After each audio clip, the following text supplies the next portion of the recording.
आज की क्लास शुरू कर रहे हैं अपने। तो त्रिभुज वाली कल है वो कंप्लीट हो चुकी है और अब अपने आगे पढ़ रहे हैं आज चतुर्भुज। तो चतुर्भुज की क्लास शुरू कर रहे हैं अच्छे अच्छे क्वेश्चनों के साथ। किसी समांतर चतुर्भुज की एक भुजा 18 सेमी है तथा इस भुजा के विपरीत भुजा से दूरी 8 सेमी है, तो समांतर चतुर्भुज का क्षेत्रफल कितना है। अब देखो ये कह रहा है, सबसे पहले इसको समझने की कोशिश करो। ये प्रश्न बहुत ही अच्छा प्रश्न है। एक समांतर चतुर्भुज है, मान लो ये समांतर चतुर्भुज है। ये कह रहा है कि इसकी एक भुजा 18 सेमी है। मान लेते हैं कि ये भुजा 18 सेमी है। ये कह रहा है कि तथा इसकी भुजा के विपरीत भुजा से दूरी, यानी दूसरी भुजा से दूरी है वो कितनी है, 8 सेमी की है। यानी इस भुजा से इस भुजा के बीच की दूरी है, जो ऊंचाई है वो कितनी है, 8 सेमी है। मान लेते हैं, ये थोड़ा सा तिरछा बना देता हूं मैं।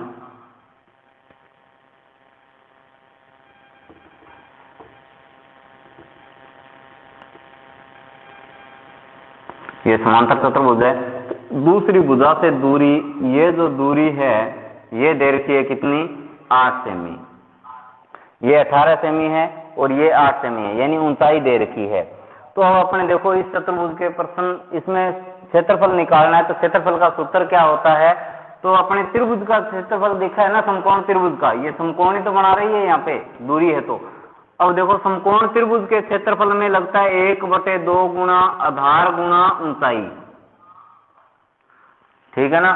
लेकिन चतुर्भुज में ऐसे दो बनते हैं, तो यह 1/2 यहाँ से हट जाएगा, पीछे क्या बचेगा, आधार गुना ऊंचाई। यानी समांतर चतुर्भुज का क्षेत्रफल क्या होता है, समांतर चतुर्भुज का क्षेत्रफल है वो क्या होता है, आधार गुना ऊंचाई होता है। तो आधार कितना दे रखा है, 18, और ऊंचाई कितनी दे रखी है, 8। तो 18 और 8 को जब गुणा करेंगे तो 18 8 कितने हो जाते हैं, 144 सेमी स्क्वायर। देखो बहुत ही अच्छा क्वेश्चन था ये। इसने ये कहा था, सीधा सीधा ये नहीं बताया कि इनकी ऊंचाई है वो 8 सेमी है। इसने कहा कि एक भुजा की इसके विपरीत भुजा है, इसके सामने जो विपरीत भुजा है ये, इससे दूरी है वो 8 सेमी है। तो समझ में आ गया क्या ये क्वेश्चन, ठीक है। तो अपने नेक्स्ट क्वेश्चन की तरफ चल रहे हैं, दूसरे प्रश्न की तरफ आज के। आज का दूसरा क्वेश्चन है, किसी समांतर चतुर्भुज की संगत भुजाएं क्रमशः 30 सेमी तथा 14 सेमी है। ये समांतर चतुर्भुज है।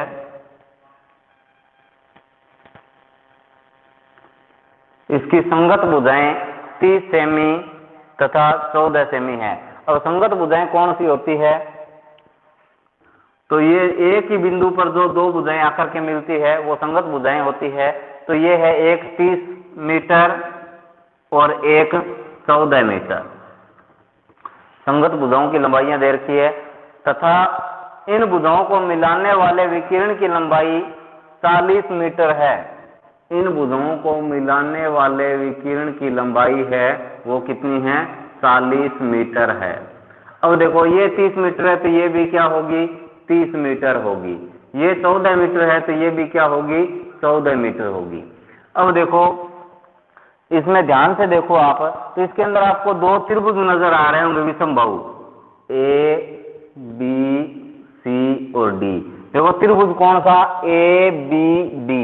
एक विषमबाहु त्रिभुज है ना, जिसकी तीनों भुजाएं अलग अलग है। एक 14 मीटर है, एक 30 मीटर है, एक 40 मीटर है।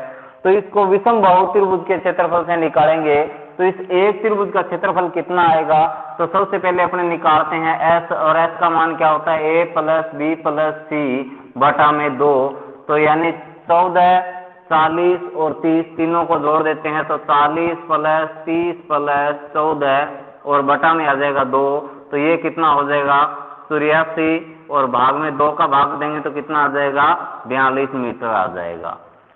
तो ये आ गया अपने पास एस का मान कितना, 42। अब देखो क्षेत्रफल की बात करूं तो विषमबाहु त्रिभुज का क्षेत्रफल क्या होता है, अंडरूट में होता है s into s minus a into s minus b into s minus c. तो अब देखो इसीलिए मैंने पहले त्रिभुज कराए थे, क्योंकि इन त्रिभुजों का आगे अपने उपयोग करना है इसमें। तो s into s minus a into s minus b into s minus सी।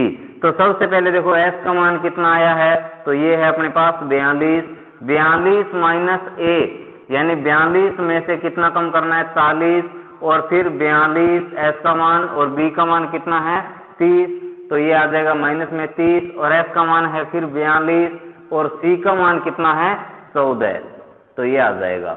अब देखो अंडरूट में 42 इंटू 42 में से 40 घटाएंगे कितने बचेंगे, तो 2, 42 में से 30 घटाएंगे तो कितने बचेंगे 12, और जब 42 में से 14 घटाएंगे तो कितने बचेंगे 28, ठीक है ना। तो ये बच गए। अब देखो वर्गमूल निकालना है अपने को इन सब का, तो गुणा करके अगर वर्गमूल निकालेंगे तो ज्यादा टाइम लगेगा, इससे अच्छा अपने इनके टुकड़े कर ले, जो संख्याएं बड़ी है अपने पास इनके अभाज्य गुणनखंड कर लें या टुकड़े कर लें। तो देखो 42 के टुकड़े क्या होते हैं 2, 3 और 7, 3 दूए 6, 6 7 42, गुणा में 2, गुणा में 12 का क्या हो जाएगा 2 इंटू 2 इंटू 3, 2 दूए 4, 4 3 12, और 28 के क्या हो जाएंगे 2 इंटू 2 इंटू 7, 2 दूए 4, 4 7 28। अब देखो जो टुकड़े जोड़े के रूप में बन रहे हैं उनको बाहर निकाल लेते हैं, यानी जिन जिन संख्याओं का जोड़ा बनेंगे वो संख्याएं बाहर आ जाएगी, और जिनका जोड़ा नहीं बनेगा वो अंडररूट के अंदर ही रह जाएगी। तो सबसे पहले अपने 2 से शुरू करते हैं, तो इस 2 का और इस 2 का जोड़ा बना लेते हैं।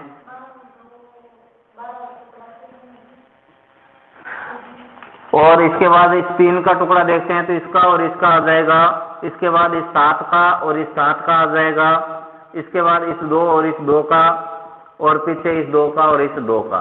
अब देखो इन सब का गुणा कर लेते हैं तो कितना आ जाएगा, तो 3 दूए 6, 6 दूए 12, 12 दूए 24, और 24 साते कितने होते हैं, तो 24 साते 168 मीटर स्क्वायर।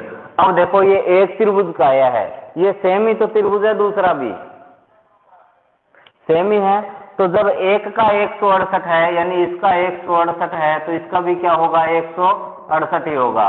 तो दोनों का योग कितना हो जाएगा, तो ये आ जाएगा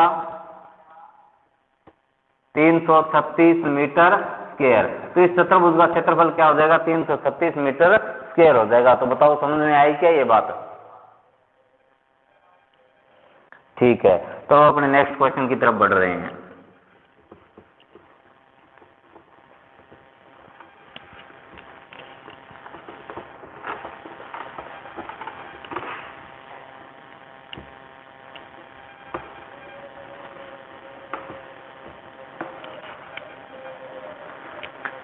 नेक्स्ट क्वेश्चन है अपने पास,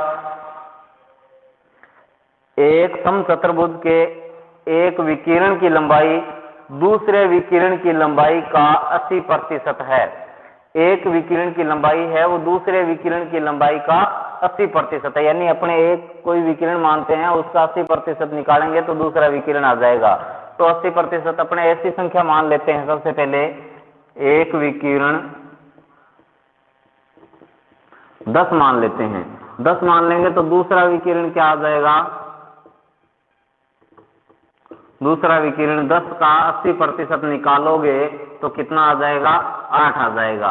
यानी एक विकिरण 8 है तो दूसरा कितना हो गया 10, या एक 10 है तो दूसरा कितना हो गया 8 हो गया। अब ये कह रहा है कि इसका क्षेत्रफल कितना आएगा।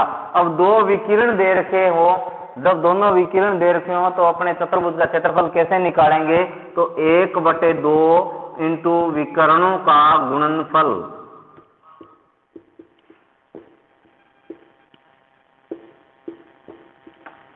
विकरणों का गुणनफल।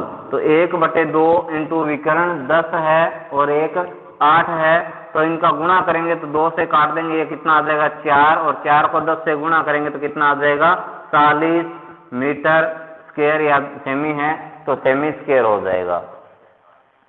बताओ समझ में आई क्या, ये तो था इसका क्षेत्रफल। अब इसने कहा है इसके साथ में कि इस चतुर्भुज के क्षेत्रफल, इस चतुर्भुज के का क्षेत्रफल बड़े विकिरण के वर्ग का कितना गुना है। इस चतुर्भुज का क्षेत्रफल है वो बड़े विकिरण के वर्ग का कितना गुना है। यानी चतुर्भुज का क्षेत्रफल है वो विकिरण के बड़ा विकिरण है 10 और 10 के वर्ग का कितना गुणा है, तो 40 बटा में 10 का वर्ग करेंगे तो ये आ जाएगा। तो 0 से 0 कट जाएगी, 2 दूए 4, 2 पंजे 10, तो ये क्या आ जाएगा 2/5 गुणा। तो ये इसका आंसर है। बताओ समझ में आई क्या ये बात? क्षेत्रफल का पूछा था तो क्षेत्रफल ऊपर रख लिया, और विकिरण से पूछा था तो विकिरण को नीचे रख लिया। बताओ समझ में आई क्या बात?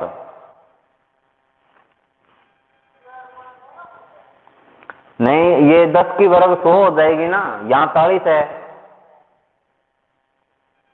हाँ, तो 4 गुणा कैसे होगा? 2/5 गुणा ही होगा।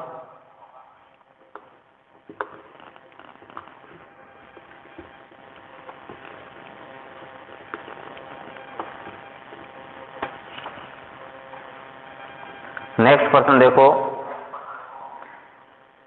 एक समचतुर्भुज की एक भुजा 5 सेमी है तथा एक विकिरण 8 सेमी है, तो इसका क्षेत्रफल क्या होगा? एक समचतुर्भुज है,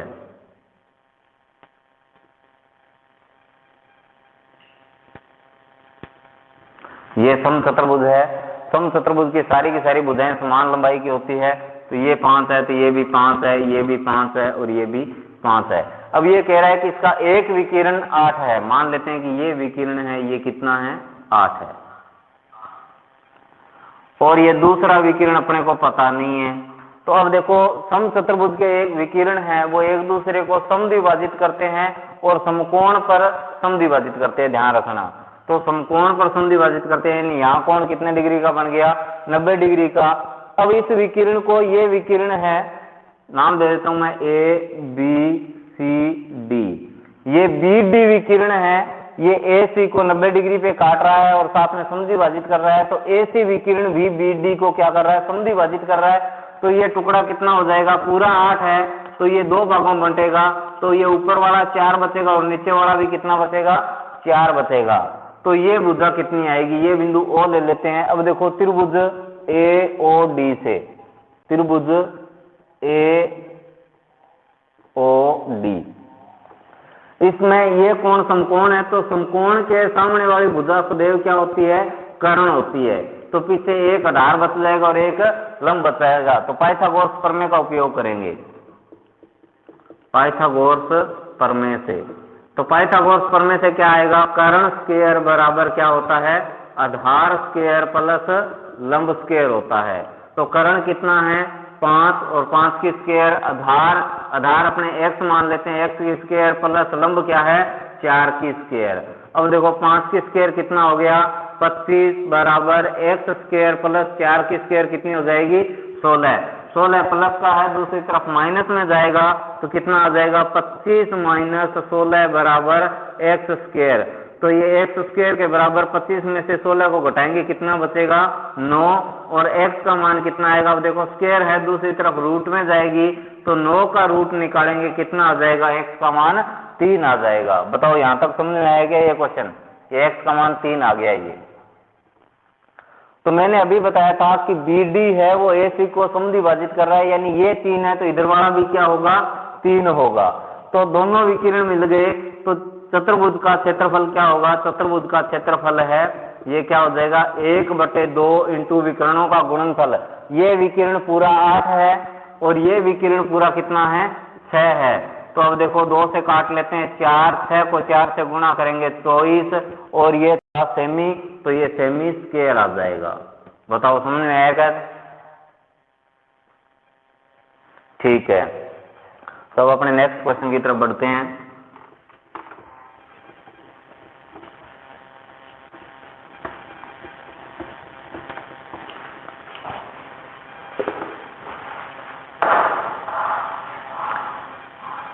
नेक्स्ट क्वेश्चन है, एक समचतुर्भुज का परिमाप 52 मीटर है तथा छोटा विकिरण 10 मीटर है, तो बड़ा विकिरण कितना होगा?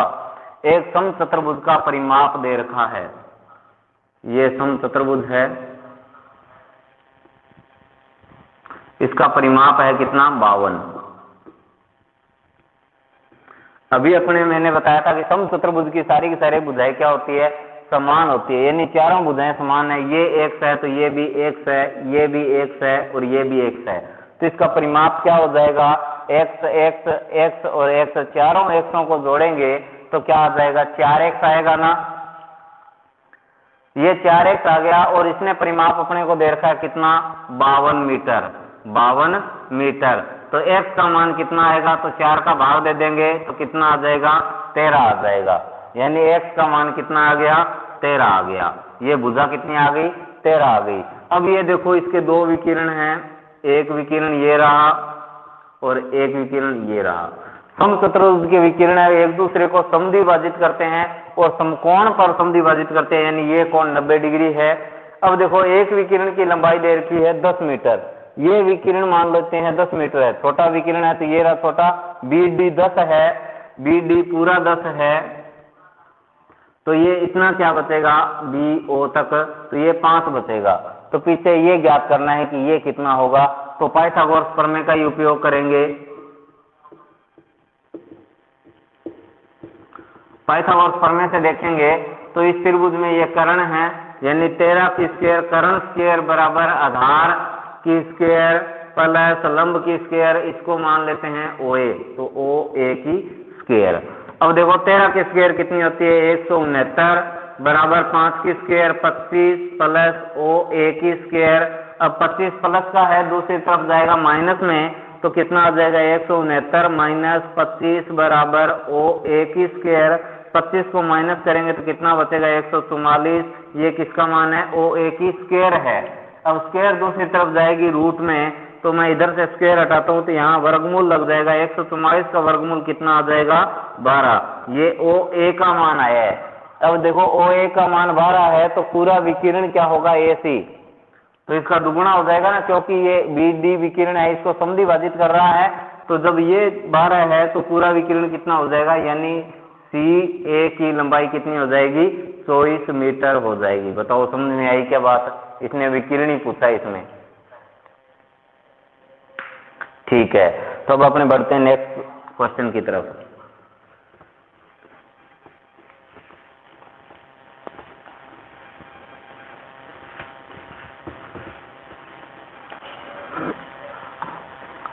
नेक्स्ट क्वेश्चन क्या है अपने पास, ये कह रहा है कि एक समलंब चतुर्भुज की समांतर भुजाएं क्रमशः 1.5 मीटर तथा 2.5 मीटर है तथा इन भुजाओं की लंबवत दूरी 6.5 मीटर है। इस चतुर्भुज का क्षेत्रफल कितना होगा। अब समलंब चतुर्भुज है तो समलंब चतुर्भुज आप जानते हो किस प्रकार होता है। ये समलंब चतुर्भुज है, यानी अपने खेत में खाले की आकृति देख सकते हैं या नहर की आकृति देख सकते हैं, तो ठीक उसी प्रकार की आकृति होती है ये समलंब चतुर्भुज। अब समलंब चतुर्भुज की भुजा दे रखी है 1.5 मीटर और 2.5 मीटर, ये 1.5 मीटर है, ये 2.5 मीटर है। अब ये कह रहा है कि इन दोनों समांतर भुजाओं की लंबवत दूरी है वो कितनी है, तो ये है 6.5 मीटर। ये लंबवत दूरी 6.5 मीटर है।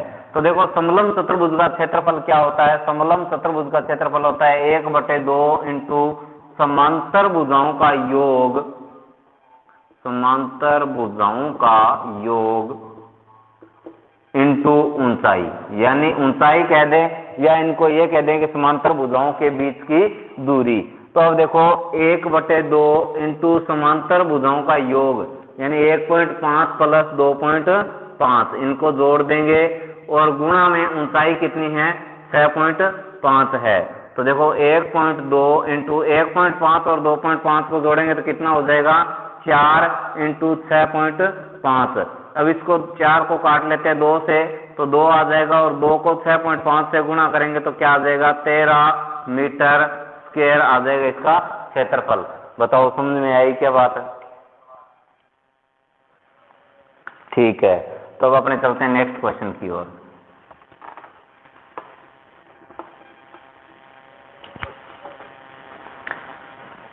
नेक्स्ट क्वेश्चन है अपने पास, एक समलंब चतुर्भुज की समांतर भुजाओं का अनुपात 3:5 है। समलंब चतुर्भुज है,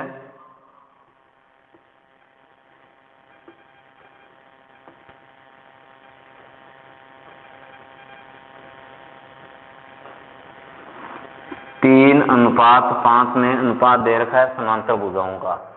और आगे ये क्या कह रहा है, तथा इनके बीच की दूरी 12 मीटर है, 12 सेमी, ये 12 सेमी है। इसका क्षेत्रफल है वो 383 सेमी स्क्वायर है, यानी इसका क्षेत्रफल क्या है, 383 सेमी स्क्वायर है। तो ये कह रहा है कि समांतर भुजाओं में से छोटी भुजा की लंबाई कितनी है, यानी छोटी भुजा की लंबाई ज्ञात करनी है। तो ये 3x और ये 5x कर देते हैं, क्योंकि 3:5 में थी तो इसको 3x और इसको 5x कर लेते हैं। तो देखो अभी समलंब चतुर्भुज के क्षेत्रफल का सूत्र अपने देखा था, तो क्षेत्रफल का सूत्र क्या था, 1/2 इंटू समांतर भुजाओं का योग, यानी 3x प्लस 5x और गुणा में बीच की दूरी यानी 12 बराबर क्षेत्रफल कितना है, 383। अब देखो जो संख्या गुणा में है वो भाग में चली जाएगी और जो भाग में है वो गुणा में चली जाएगी। 3x और 5x को जोड़ लेते हैं, ये हो गया 8x बराबर 383। अब देखो दो भाग में है तो इधर गुणा में लगा देते हैं और 12 गुणा में है तो इधर भाग में आ जाएगा। तो 8x के बराबर कितना आएगा, 2 से काट लेते हैं 6 और 6 का भाग देते हैं तो 6 छीके 36 और 2 24, 6 चौके 24। तो x का मान कितना आएगा, 8 गुणा में है भाग में चला जाएगा तो 8 का भाग दे देंगे तो x का मान कितना आ गया, 8 आ गया। x का मान 8 आ गया। इसने पूछा है छोटी भुजा का, तो छोटी भुजा का यानी 3 × 8 कितना आ जाएगा, 24। अगर ये बड़ी भुजा का पूछता तो 5 × 8 कर देते 40। और ये भी पूछ सकता था कि दोनों भुजाओं का योग कितना होगा या दोनों भुजाओं का अंतर कितना होगा, इस प्रकार का प्रश्न भी ये बना सकता है। तो बताओ समझ में आया क्या ये प्रश्न? ठीक है।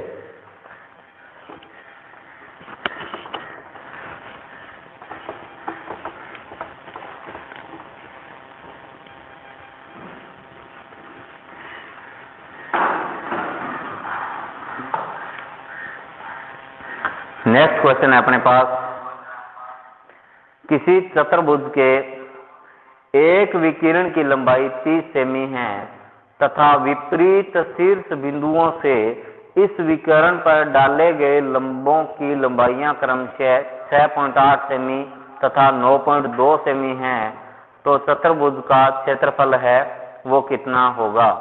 तो देखो चतुर्भुज के विकिरण की लंबाई दे रखी है, एक चतुर्भुज है, ये मान लेते हैं चतुर्भुज है, इसके एक विकिरण की लंबाई दे रखी है, ये है कितना, 30 सेमी। अब ये कह रहा है कि इसके विपरीत शीर्षों से, विपरीत यानी ये दो शीर्ष तो इस विकिरण में आ ही गए हैं, अब जो दो शीर्ष बच गए हैं उन दोनों शीर्षों से इस विकिरण पर लंब डाले गए हैं, यानी 90 डिग्री के कोण बनाती हुई इस कोण से रेखा खींची गई है ये, ठीक है।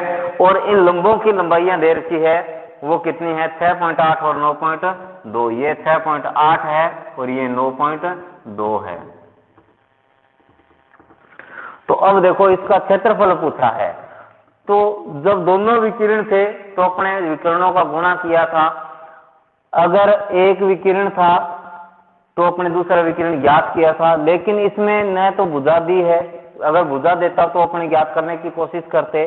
तो अब इसने क्या दे दिए, लंब दे दिए हैं, विकिरण पर लंब डाल दिए हैं, तो अपने सूत्र क्या रहेगा, तो ये आ जाएगा 1/2 इंटू विकर्ण पर डाले गए लंबों का योग, डाले गए लंबों का योग। तो 1/2 इंटू विकर्ण, विकर्ण कितना दे रखा है, पूरा 30 दे रखा है, विकर्ण पर डाले गए लंबों का योग यानी 6.8 प्लस 9.2। अब देखो 1/2 इंटू 30 इंटू 6.8 और 9.2 को जब जोड़ेंगे तो ये कितना आ जाएगा, 16। अब देखो इसको काट लेते हैं तो ये आ जाएगा 8 को 30 से गुणा करेंगे तो 8 × 24 और 1 0 लग जाएगी, 240 सेमी स्क्वायर हो जाएगा। तो बताओ समझ में आया क्या ये क्वेश्चन? ठीक है। अब अपने नेक्स्ट क्वेश्चन की तरफ चलते हैं।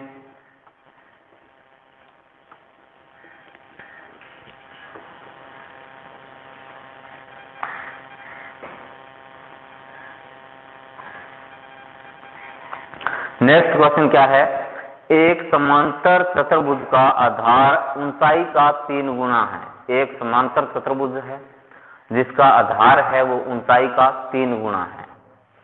ये समांतर चतुर्भुज है।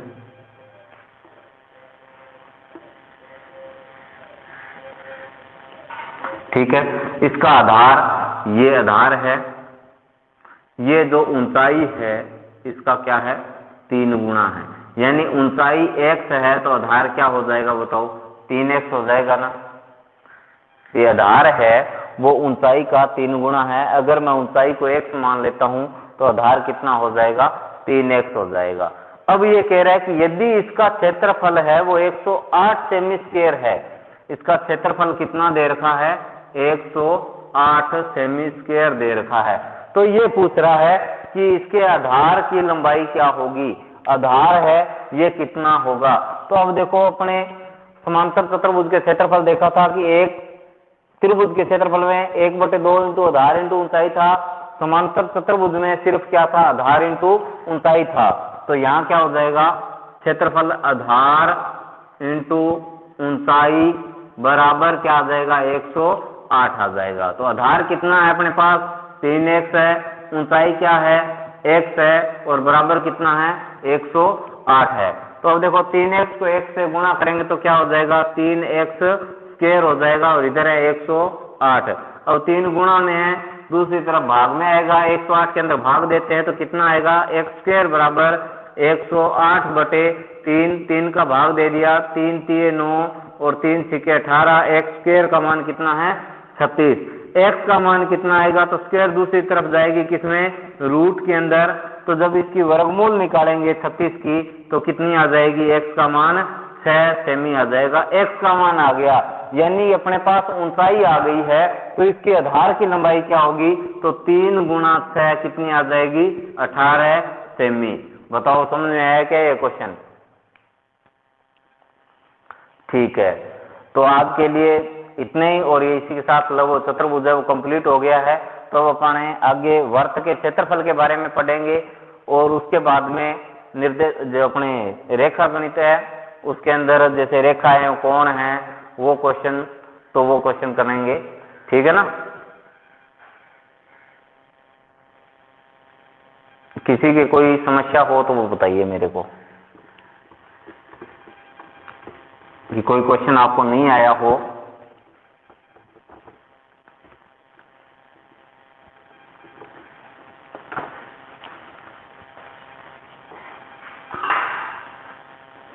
हाँ, पर्सन डाल देता हूं ना मैं। क्या नहीं मिले, देखो जैसे ही आप रीड लेवल 1 ओपन करते हो, रीड लेवल 1 ओपन करने के बाद आपको अलग अलग ऊपर ऑप्शन मिलते हैं। लाइव लेक्चर का मिलता है, इस प्रकार अपने लास्ट के अंदर जो ऑप्शन है वो है इसका स्टडी मटेरियल का। स्टडी मटेरियल में भी 3 ऑप्शन है आपके पास, एक तो वीडियो का है, एक इमेज का है, और एक पीडीएफ का है। ठीक है ना। तो वीडियो वाले में तो मैं वीडियो के लिंक डाल देता हूं, वहां से आप डायरेक्ट लिंक पे जाकर के और वीडियो देख सकते हो। इमेज के अंदर है ये डाले हुए हैं। ठीक है ना। जितने मैं क्वेश्चन करवा रहा हूं अलग से, वो क्वेश्चन उसके अंदर डाले हुए हैं, वहां मिल जाएंगे आपको अगर आप देखोगे तो। हाँ, और कोई समस्या है तो बताओ। ठीक है, तो फिर कल मिलते हैं 3:20 पर।